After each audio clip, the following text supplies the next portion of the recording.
If Waller's not careful, he's about to get rubbed out. Michael Cole displaying the true meaning of the Grayson Waller effect. I'm John Renton with my review of WWE Smackdown from Hershey, Pennsylvania, and down the road to Pittsburgh, Pennsylvania for WWE Payback. Less than 24 hours away. This is a go-home show. And of all the Smackdown episodes that have aired throughout the many years, many upon many years, through trials and tribulations, up and down, all around, come on, defense work, this is certainly one of them. There were a couple noteworthy things, but I'm going to be perfectly honest here, guys. I'm starting to kind of reach my breaking point with SmackDown. Not even that it's a bad show. I just don't get much out of it. So, anyway, Hershey, Pennsylvania. Go home show for Payback. Let me just address something right at the top of the goddamn review before I really get into things. The Bray Wyatt tributes. It's great that people have been paying tribute to the sudden and unfortunate and tragic passing of Bray Wyatt. I want to address a couple stupid, things that have come out about it. Fans that get upset at talents for either not mourning in the right way, not displaying their mourning or whatever, let people grieve the way they want to fucking grieve, especially Roman Reigns. I have had my criticisms of Roman Reigns pretty much since the beginning of The Shield and all that, as far as his on-screen character. As far as off-camera, I don't know the guy. None of us know the guy. Let him grieve the way he wants to grieve. And the fact that he, put up something, it's something on Instagram or whatever. I don't remember what it was. But people were like, oh, yeah, it's time to do this, but not pay tribute to Bray Wyatt. That's exactly why some talents don't want to pay tribute to past talents, and they want to do it in their own way. Because fans attack them for no fucking goddamn reason. No fucking... You want to attack the fact he's been champion for 3 years and has defended it about maybe that many times. I mean, I know it's been more, but still, sure, attack that. Let people mourn the way they want to mourn. And also, to those that are actually properly trying to grieve or support or whatever, donate to the American Heart Association so stuff like this never happens again. And those that want to do stuff in Bray's honor, that's great. But there are some leeches, as I want to call them. Not Attack of the Giant leeches. We're not going with that. Not that MST 3K episode. But people that instantly popped on and, okay, I'm going to auction this off, this thing for a lot of money. And then I say I'm going to donate to it. But it's just the convenient factor of the fact that, hours after that, people are just jumping on this whole thing, especially some that apparently are leeches as far as attacking or going at WWE talents and just wanting to get pictures and just wanting to get clout, as the kids say. Those that just instantly pounce on a tragedy just for bucks, that's stupid. Now, if you want to do something right, if you have merchandise, maybe, I don't know, get in contact with somebody at WWE and ask, hey, is there a way we can auction this off or whatever? We could do it for a lot of money. We could do this. Do things through the proper channels. Don't just do stuff because you want to profit off of somebody's death. Don't do that. You want to do a tribute, you want to do something, that's fine. Fans have been doing loads and loads of video tributes, and that's one thing. But it's really fucking disgusting how people have just leeched off of this whole thing just for their own benefit and not because they actually care about the person.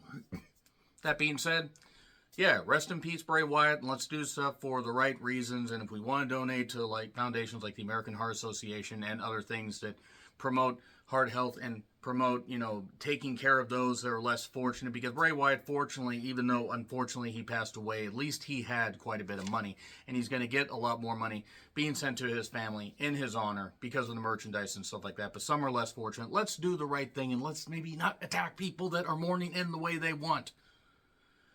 So yeah, let's get to the review. Not going to take long. Bloodline recaps. It'll never end. This is a bloodline that'll never end. It goes on and on, my friends. And I don't mind long-term storytelling, but they have been spinning their wheels for a while. I said they jumped the shark at SummerSlam, and this is more evidence.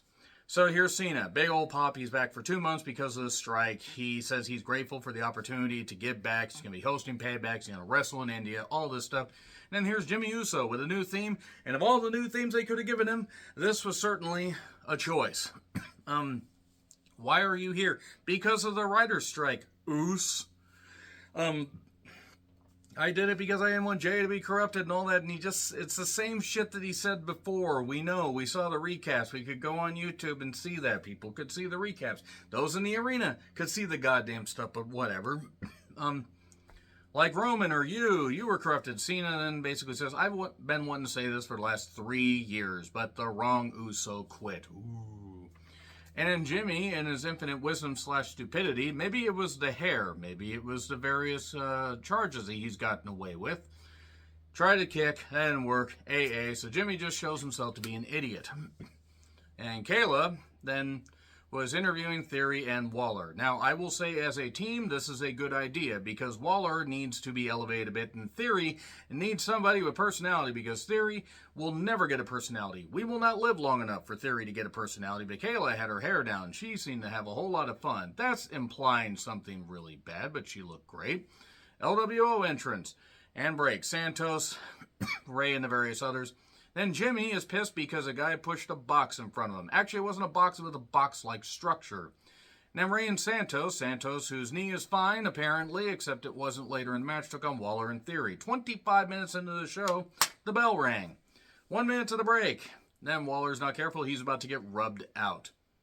Man, he's definitely an influencer and definitely the main event or whatever the fuck else he calls himself. So yeah, we get a big old fracas, and then we get a rolling stunner, 1, 2, 3. Santos' knee still giving him problems. Jimmy then interrupts Pierce talking to Mia Yim. That leads to, well, Lashley going to break, and then goes to the OC. You know, Gallows and Anderson getting loads of paychecks for really not doing much of anything. So, Mia just settled down. Styles says, no, I'll take care of it. Lashley cuts a promo. I recognize the profits, basically is what he says. Real recognizes real. Lashley should not cut long promos, even though I love Lashley. And they've got red cups. Yes, Kier, I know you're upset that you aren't getting to see the blue cups, but this is what you get for wanting things like Jinder as champion again. And imagine Liv without her pants and stuff. Thinking about that last part, Kier, I know you're thinking about stop it and stop the blue cup talk. Actually, you talk about blue cups all you want, but still, Liv without her pants, get some help. Poor Kier. Such a nice guy, and I just do that for no reason. So, I guess they're heels now. They say, was to is. They tried to get it going, and it didn't work. And they thank him, and we're putting everyone in notice. Again, stop having Lashley cut long promos. I love Lashley, do not get me wrong. So, here's Owens and Zayn. They take on Cruz and Wild, the former DJZ and the former Raul Mendoza.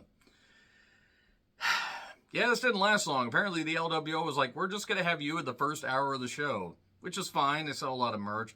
Kick, stunner, it's all in the mind. And then Zayn says, Judgment Day, tomorrow will not be easy for you. And if it's going to be a street fight with a bunch of weaponry, it won't be easy for a lot of people either. Solo then attacks Styles and says, hey, Jimmy, you're out of the bloodline when we say you're out. And then Jimmy says, neither you nor Tribal Chief or Heyman can tell me what to do. Styles is sick of it. Kathy looks incredible. Styles is going to challenge Solo tonight. Recaps of Miz on Raw. Miz comes out to a pop. LA Knight comes out, and basically, they go back and forth. This is something you absolutely should seek out because there's too many quotable lines to really talk about. You know, you've impersonated The Rock, you've impersonated others and everything. All people that you want to be, but you can't be. Now, Knight stumbles a bit, talking about cashing his paychecks at, you know, a store and stuff like that, but he got it back. Miz did fire back with some stuff. It took you a while and everything, and you're going to be talking in your hairbrush, pretending to be WWE superstar. You failed on a reality show. I succeeded on a reality show. Knight fired back with, you know, Maurice was the star of the goddamn show, and once I give her a broken, beaten husband, she'll give me a call. Yeah. And this was good. They sold me on the match. This is a segment we're checking out. And then Miz attacks Knight. And then Knight goes after him. Referees pull apart. And Knight breaks away to chase him backstage. Jesus Christ, EO is what I noted. EO I just need an ending like Famke Johnson gave to people in Goldeneye. EO could do that and I would not complain. Because I'd be dead. So, Shotzi, with a great look. Jesus, I love Shotzi's new look. Somebody, I believe it was Graves, mentioned she was lead singer of Prodigy. It's actually The Prodigy, but whatever. Well, actually, I think that was a movie, The Prodigy. Nevertheless, a Firestarter, Twisted Firestarter. Hey, tank. So, anyway, Shotzi versus Bayley. This was alright. The crowd eventually got into it, cheering for Shotzi. Bayley takes over for a bit. And suddenly Charlotte shows up to get physical, in a 80s tracksuit and workout outfit. Shotzi hits a DDT, kinda. 1, 2, 3. All right, now we're getting a tag match out of that because Dakota's going to be at ringside because Dakota, while she can travel, is still injured. Rollins and Seth package, Payback rundown, Solo makes his entrance. Styles and Solo had a match. Styles kept trying to attack and break down Solo. Solo just kept beating him down. Heyman shows up with gray hair, gray man, advocate of the universe, as the Terminator once said. Outside moonsault for 2. I know that the Styles, even though he's moving well, is probably done by next year's WrestleMania because I don't know when his contract's up, and it's not up to me to tell people when they should be done. But he's approaching his mid-40s, I believe, and because he started in, 98, 99 wrestling, I believe. And he's been going for a long goddamn time. I mean, he wrestled on the indies. He's been wrestling so long, he wrestled in the latter days of WCW. He appeared on WCW programming in backstage roles, and then on the last number of months of WCW programming, when they finally realized, shit, we need to push new people. That being said,